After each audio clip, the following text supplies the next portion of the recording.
आणखी एक महत्त्वाची बातमी समोर येते। नांदेडमध्ये पंजाबचे माजी उपमुख्यमंत्री सुखबीर सिंग बादल यांच्यावर प्राणघातक हल्ला झालाय। सुरक्षेमध्ये असलेला एक पोलीसही जखमी झालेला आहे। बादल यांना खासगी रुग्णालयामध्ये दाखल करण्याची तयारी सुरू करण्यात आली। आताची सगळ्यात मोठी आणि महत्त्वाची बातमी आपण बघतोय। नांदेडमध्ये पंजाबचे माजी उपमुख्यमंत्री सुखबीर सिंग बादल यांच्यावरती हा प्राणघातक हल्ला झालेला आहे। आताची सगळ्यात महत्त्वाची आणि मोठी बातमी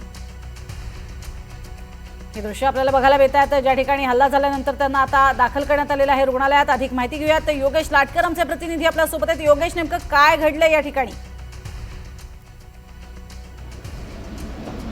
प्रज्ञा, सुखबीर सिंग बादल जे पंजाबचे उपमुख्यमंत्री आहेत नांदेडमध्ये कालपासून उपलब्ध आहेत आणि आज ते नांदेडच्या गुरुद्वारा एक विशिष्ट एका गुरुद्वारा परिसरात असताना त्यामध्ये एक इसम कोणीतरी आला आणि त्यानंतर त्यांनी त्यांच्यावर प्राणघातक हल्ला करण्याचा प्रयत्न केला। यामध्ये एक पोलीस देखील जखमी झालेला आहे आणि त्यांना आता नांदेडला खाजगी यशोसाई हॉस्पिटल नावाचं जे रुग्णालय आहे त्या ठिकाणी दाखल करण्यात आलेला आहे। प्रज्ञा, नक्कीच, मात्र हल्ल्यामागचं काही कारण कळू शकले का? काय नेमकी त्यामागची पार्श्वभूमी आहे, काही समजू शकले का? पोलिसांनी यातील एका हल्लेखोराला जे आहे ते ताब्यात घेतलेलं आहे संशयित म्हणून, पण हा हल्ला नेमका कशामुळे झाला हे अद्यापपर्यंत स्पष्ट नाही। परंतु यामध्ये नांदेडचा कुठलाही विषय असण्याची शक्यता फार कमी आहे। यामध्ये पंजाबमधील कुठलं तरी राजकारण किंवा कुठला तरी विषय असण्याची जास्त शक्यता आहे, कारण घटना आत्ताच घडलेली आहे, त्यामुळे याबाबत अधिकचे तपशील अजून समजू शकलेले नाही आहेत। प्रज्ञा, नक्कीच, मात्र सगळ्यात महत्त्वाची बाब हीच आहे की अशा पद्धतीनं नांदेडमध्ये आल्यानंतर झालेला हा हल्ला ही अर्थातच एक सुरक्षेतली सुद्धा मोठी त्रुटी आहे। याबद्दल आता पोलिसांकडून काही सांगितलं जातंय का?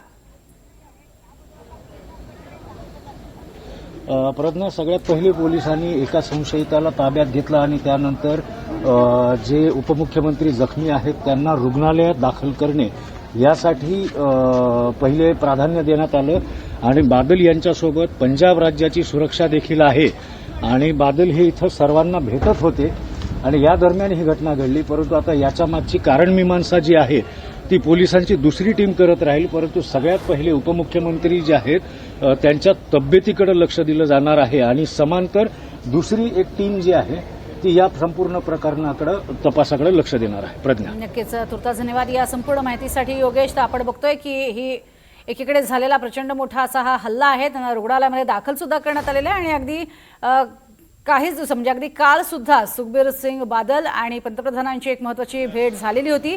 येत्या काळात म्हणजे 2027 मध्ये होणाऱ्या निवडणुकांमध्ये भाजप अकाली दल असं एक प्रकारे युती होते का, अशा स्वरूपाच्या चर्चा सुद्धा सुरू होत्या आणि त्यातच आज झालेला हा हल्ला आणि त्यामुळेच या हल्ल्याचे एक वेगळे पडसाद काही आहेत का असा सवाल आता उपस्थित केला जातोय।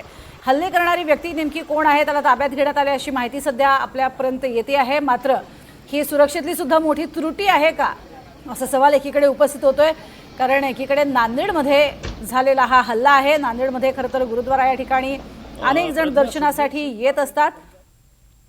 गुरु गोविंद सिंग जी यांचं हे स्थान आणि त्यामुळे इथे दर्शनासाठी येणाऱ्यांची संख्या ही खूप मोठी आहे।